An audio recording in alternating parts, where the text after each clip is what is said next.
প্রিয় দর্শক শ্রোতা, আসসালামু আলাইকুম এবং অফুরন্ত শুভকামনা সবার জন্য।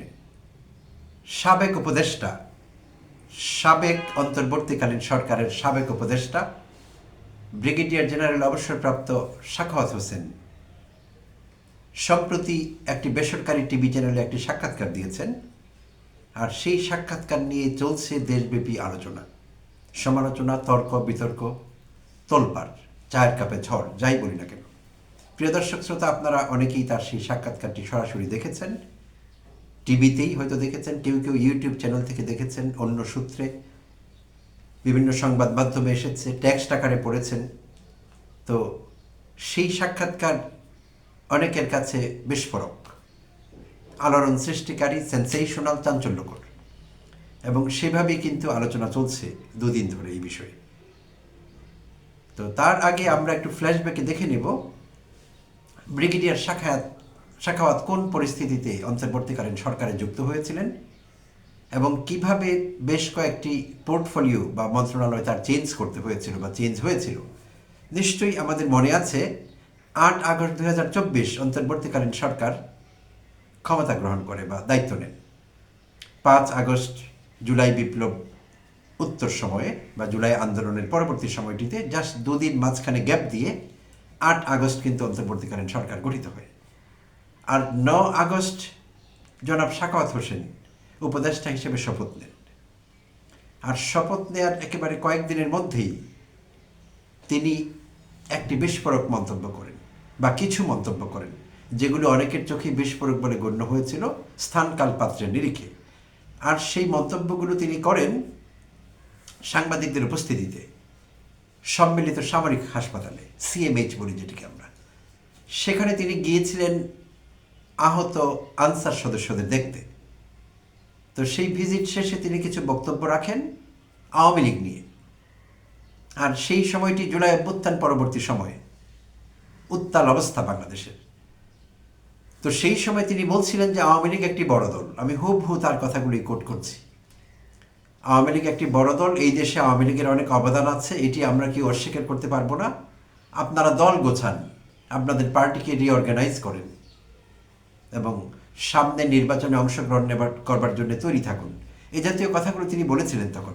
এবং আরেকটি কথা বলেছিলেন, I have a lot of respect for Awami League.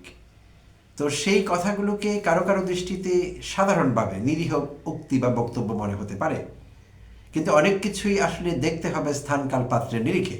তো সেদিক থেকে সেই সময়ে জুলাই অভ্যুত্থানের পর সেই সময়টিতে এরকম বক্তব্য নিশ্চয়ই গ্রহণযোগ্য ছিল না, কারো কাছেই না। আসলে দেশের কোনো মানুষ সেটিকে স্বাভাবিকভাবে নেননি, আর জুলাই অভ্যুত্থানকারীরা তো নেবার কোনো কারণই নেই।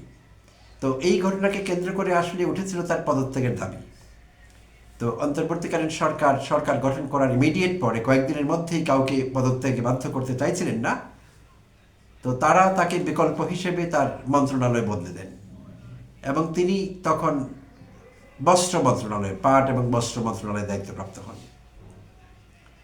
তো এরপর আবার তিনি স্বরাষ্ট্রে ছিলেন বলতেই হয়, প্রথমেই আমি বলে নিয়েছি খুব সম্ভবত স্বরাষ্ট্র উপদেষ্টা হিসেবে তিনি শপথ নিয়েছিলেন, আর স্বরাষ্ট্র উপদেষ্টা হিসেবে তিনি গিয়েছিলেন আনসার সদস্যদের দেখতে। তো পরবর্তীতে স্বরাষ্ট্রের মতো একটি গুরুত্বপূর্ণ এবং সংবেদনশীল জায়গা থেকে তাকে সরিয়ে পাট এবং বস্ত্র মন্ত্রণালয়ে ন্যস্ত করা হয়। এরপর তিনি আবার নৌ পরিবহন মন্ত্রণালয়ের দায়িত্ব পান, শ্রম মন্ত্রণালয় সহ। তো এই যে একাধিকবার তার মন্ত্রণালয় বদল, এটি একটি বিষয়, তিনি সেই কারণেও আলোচনায় ছিলেন সবসময়।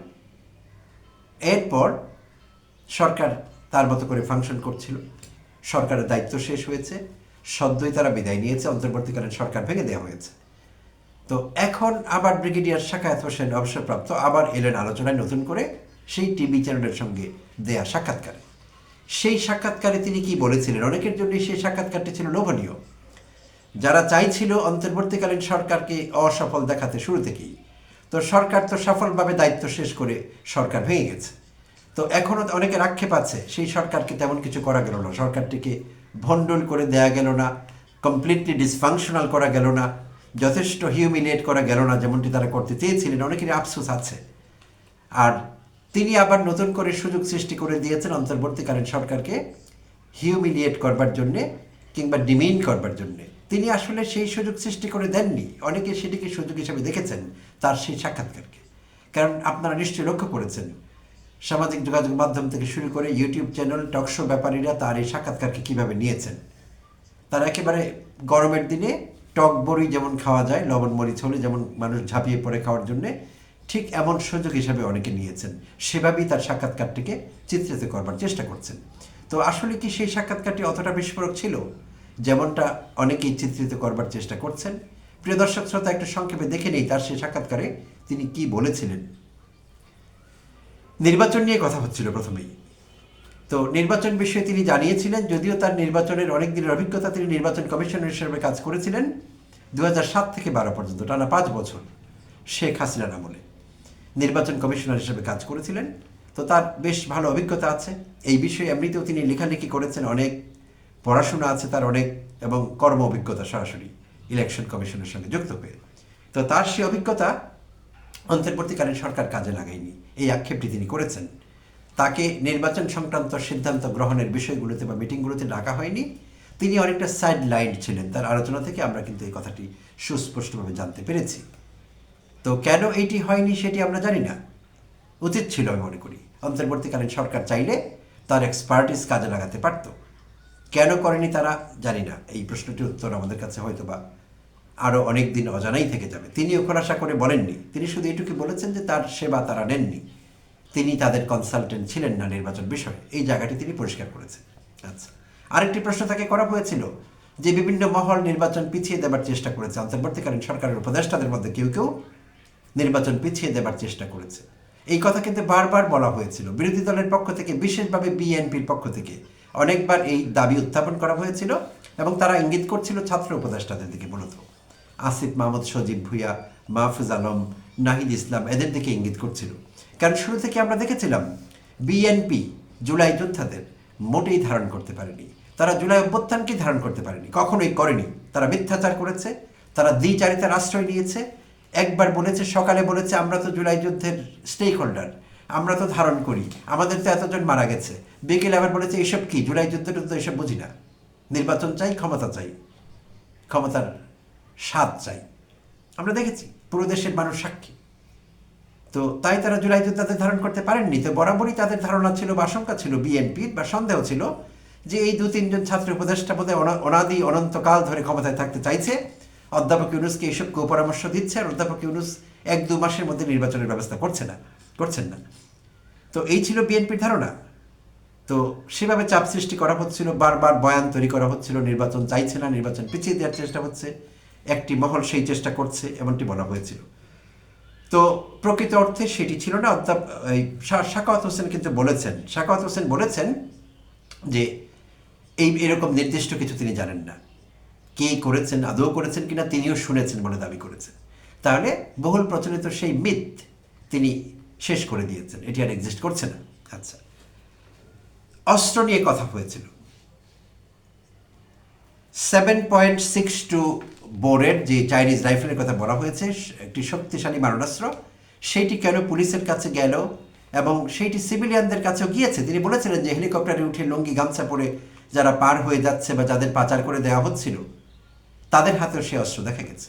তো এই অস্ত্র নিয়ে তিনি চিন্তিত ছিলেন এবং তিনি ধারণা করছিলেন যে এটি তদন্ত করবেন এই বিষয়ে। এই অস্ত্র পুলিশের হাতে কি করে গেল এবং সিভিলিয়ানদের হাতে কি করে গেল, বা লুঙ্গি গামছা পরা হেলিকপ্টার করে পালিয়ে যাওয়া সেই লোকগুলো কারা ছিল, যাদের অনেকেরই গায়ের গড়ন, রং ইত্যাদি আমাদের সঙ্গে মিলছে না, টিপিক্যাল বাংলাদেশি মানুষের সঙ্গে যায় না। তো এই প্রশ্নগুলো তিনি তুলেছেন এবং তার ইচ্ছে ছিল তিনি এগুলো তদন্ত করে দেখবেন। কিন্তু তার সে আওয়ামী লীগ বিষয়ে বিস্ফোরক মন্তব্যের কারণে তার মন্ত্রণালয় বদলে যায়, ফলে তিনি আর সেটি করতে পারেননি। খোলাসা করেছেন তিনি বিষয়টি। আচ্ছা, বড় সিদ্ধান্ত ক্যাবিনেটে নেওয়া হয়নি, এটি আরেকটি প্রশ্ন। তিনি বলেছেন বড় বড় সিদ্ধান্তগুলো আগে থেকে অন্য জায়গায় হয়তো গৃহীত হতো, ক্যাবিনেটে আলোচনা হতো, কিন্তু ক্যাবিনেটের সিদ্ধান্ত প্রতিফলিত হয়নি বড় বড় সিদ্ধান্তগুলোতে। তিনি এই অভিযোগটি করেছেন এবং এটি কিচেন ক্যাবিনেটের দিকে ইঙ্গিত করেছেন। তো প্রিয় দর্শক শ্রোতা, এইটি আমরা অবাক হই না।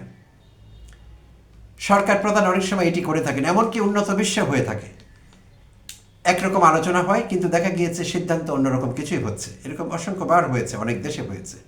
আর আমাদের প্রয়াত সাবেক প্রধানমন্ত্রী বেগম খালেদা জিয়ার ব্যাপারে এই কথা প্রযোজ্য ছিল যে তার একটি ছোট্ট কিচেন ক্যাবিনেট ছিল।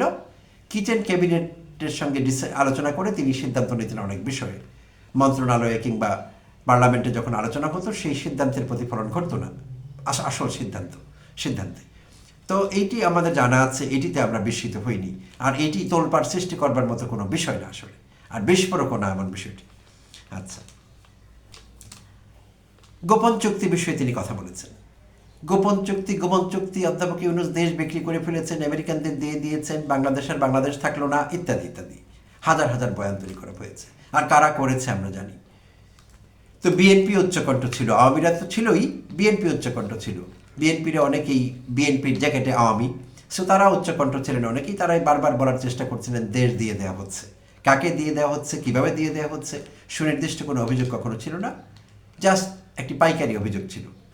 এবং গোপন চুক্তি, তো তিনি অস্বীকার করেছেন যে গোপন কোনো চুক্তি হয়নি। অনেক চুক্তিতেই বিদেশের সঙ্গে যখন চুক্তি হয়, নন ডিসক্লোজার বলতে একটি ক্লজ থাকে, সেখানে একটি শর্ত থাকে যে চুক্তির বিষয়বস্তু নেগোসিয়েশন প্রসেসটি বাইরে আনা যাবে না। তো এইটি একটি সিদ্ধ, গ্রহণযোগ্য এবং সর্বজনবিদিত ব্যবস্থা। যে কোনো চুক্তিতেই, দ্বিপাক্ষিক চুক্তিতে এরকম একটি বিষয় আছে, নন ডিসক্লোজার, অর্থাৎ প্রকাশ করা যাবে না এমন একটি বিষয় থাকে। দুই পক্ষের জন্যে কিন্তু বিষয়টি সত্য। তো সেই বিষয়ে তিনি অস্বীকার করেছেন যে গোপন কোনো চুক্তি হয়নি। নন ডিসক্লোজার, সর্বজনসিদ্ধ, সকলেই জানেন, প্রচলিত আছে, যে পদ্ধতি আছে সেটি কাজ করেছে, বা গোপন চুক্তির কোনো বিষয় সেখানে নেই। স্বরাষ্ট্র থেকে বাদ পড়া নিয়েও কথা হয়েছিল, তাকে সরাসরি প্রশ্ন করা হয়েছিল। সেই প্রশ্নের উত্তরে তিনি বলেছিলেন যে তখন তিনি যে উক্তি করেছিলেন আওয়ামী লীগ বিষয়ে, তার সেই উক্তিটি হয়তোবা ইনঅ্যাপ্রোপ্রিয়েট হয়ে থাকতে পারে, আর সেইটি সরকারি সিদ্ধান্তকে প্রভাবিত করেছে, তাকে স্বরাষ্ট্র মন্ত্রণালয় থেকে সরিয়ে দেওয়ার ব্যাপারে।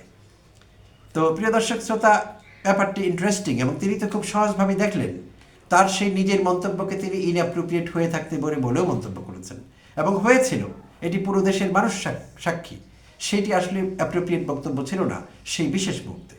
তো সেই জায়গাটিও তিনি কিন্তু খোলসা করেছেন, একেবারেই পরিষ্কার বিষয়টি যেটি দেখা গেল। তো তার সেই বক্তব্যকে নিয়ে যেভাবে সবাই ঝাঁপিয়ে পড়লেন যে অন্তর্বর্তীকালীন সরকার শেষ, অন্তর্বর্তীকালীন সরকারের সব গোমর ফাঁস, থলের বেড়াল বেরিয়ে এলো, তাতে করে মনে হচ্ছিল যে অন্তর্বর্তীকালীন সরকার এক্সপোজড। তারা কি কি কুকীর্তি করেছেন, তাদের কি কি অপকর্ম আছে, দেশ বিরোধী এবং দেশের স্বার্থ বিরোধী সব কিছু বোধহয় ব্রিগেডিয়ার সাকাত বের করে আনলেন। কিছুই না এরকম, বাস্তবতায় আমরা যা দেখলাম এরকম কিচ্ছু তিনি বলেননি, এবং কোনো কিছু সেখানে বিস্ফোরক ছিল না। আর যেসব বিষয়ে তিনি উত্তর দিয়েছেন, যেসব প্রশ্নের মতামত দিয়েছেন, সেগুলো সব আমরা আগে থেকেই জানতাম, এমন কিচ্ছু সেখানে ছিল না যে নতুন করে তিনি বলেছেন। তাই এই বিষয়ে পানি ঘোলা করবার চেষ্টা যারাই করেছেন বা করছেন, তারা বৃথাই সময় নষ্ট করছেন। হ্যাঁ, ব্যবসার জন্য ভালো, কিছু ভিউজ তো তারা পেয়েছেন অনেকেই, সেই হিসেবে বিষয়টি ভালো মন্দ না। অন্য কোনো কাজ এটি করেছে বা করবে তেমনটি মনে করবার কোনো কারণ নেই। ধন্যবাদ প্রিয় দর্শক শ্রোতা, সঙ্গে থাকবার জন্য। আবারও কথা হবে অন্য কোনো এপিসোডে।